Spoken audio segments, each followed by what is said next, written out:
आज रक्षाबंधन का पवित्र त्योहार है और इस पवित्र त्योहार के मौके पर खान सर भी पहुंचे हैं पटना के श्री कृष्ण मेमोरियल हॉल में, जहां उन्होंने अपनी बहनों से कलाई पर राखी बंधवाई है। और देख लीजिए, ये तस्वीर बताने को काफी है कि एक रिकॉर्ड है।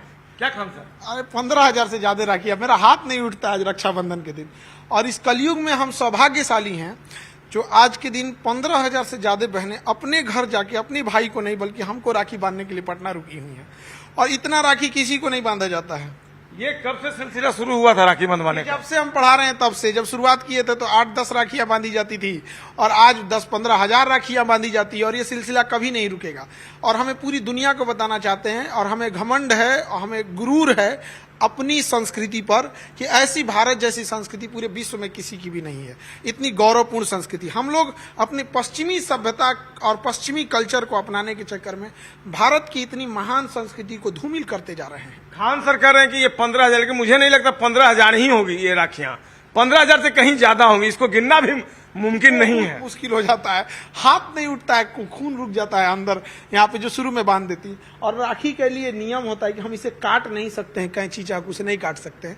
इसे हम धीरे धीरे छुड़ाना पड़ेगा। तो हमको 3-4 घंटा लग जाता है इसको छुड़ाने में, और इतना राखी किसी को नहीं बांधी जाती है। इतनी सारी राखियां, इतने सारे संकल्प और इतने सारे आपकी तरफ से वायदे, ये लगता नहीं है कि एक जिम्मेवारी है आपकी? बहुत जिम्मेदारी है। आज एक लड़की आई, उसके पिताजी को पैंक्रियाज में कैंसर है जी, और खगड़िया की शायद रहने वाली है। तो उसका कहना है कि सर रक्षाबंधन के दिन हम आपसे एक चीज मांगना चाहते हैं। आपने डायलिसिस सेंटर खोल रहे हैं, ब्लड बैंक खोल रहे हैं, डायग्नोसिस सेंटर है आपका, जांच के लिए एक्सरे अल्ट्रासाउंड ये सब के लिए खोल ही रहे हैं। आपसे एक रिक्वेस्ट है सर, राखी के दिन मना मत कीजिए। हम क्या बताओ, तो कहे मेरे पिताजी को कैंसर है, कैंसर हॉस्पिटल खोल दीजिए। अब हम हो गए धर्म संकट में फंस गए कि राखी के दिन हम मना कैसे कर सकते हैं। अब हम इस राखी का संकल्प लेके कहते हैं कि राखी खोलने से पहले इंडिया के टॉप 100 कैंसर डॉक्टरों से बात करेंगे और उनसे आग्रह कहेंगे कि हमारी मुहिम में साथ दीजिए, क्योंकि हम तो डॉक्टर हैं नहीं। हम एक साफ नियत से ये काम करने के लिए ठाने हैं। लेकिन खान सर, कहा जाता है कि मनी बिगेट्स मनी, पैसा पैसा बनाता है। लेकिन पैसा तो आपने बना लिया, लेकिन अब उसको आगे नहीं बढ़ाना चाहते, अब समाज सेवा में आप उतर जाना चाहते हैं। ऐसा नहीं है। आप किसी भी इंसान से, सड़क चलते राहगीर से पूछिएगा, क्या खान सर पैसे ज्यादा लेके पढ़ाएं?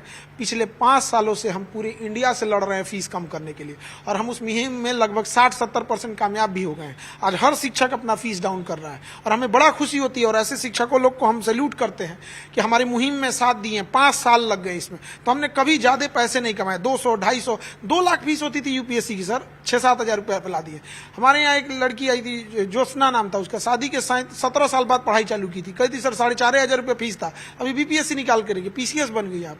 तो हमने कभी ज्यादा फीस नहीं लिया। तो सब कोई खान सर जैसा क्यों नहीं हो जाता है? अब सबकी अपनी अपनी सोच। हम लोग बड़ा तकलीफ में देखे थे, हम लोग भी नहीं कोचिंग ले पाए क्योंकि पैसे नहीं हुआ करते थे, और कुछ ऐसे टीचर थे जो कम फीस में पढ़ा देते थे, तो उनके यहाँ ले जाते थे पढ़ने के लिए। लेकिन इतना इंसानियत रहती थी कि वहां जाके हम लोग बेंच पे नहीं बैठते थे, पीछे खड़े हो जाते थे, ताकि जो फीस दिया है वो बैठ के पढ़ सके। तो मानवता रहती थी। हमारे गुरु जी थे, वो बोले थे तुम्हारे अंदर ये मानवता है कि तुम्हारा हम फीस नहीं लिए हैं तो तुम खड़ा होकर पढ़ता है।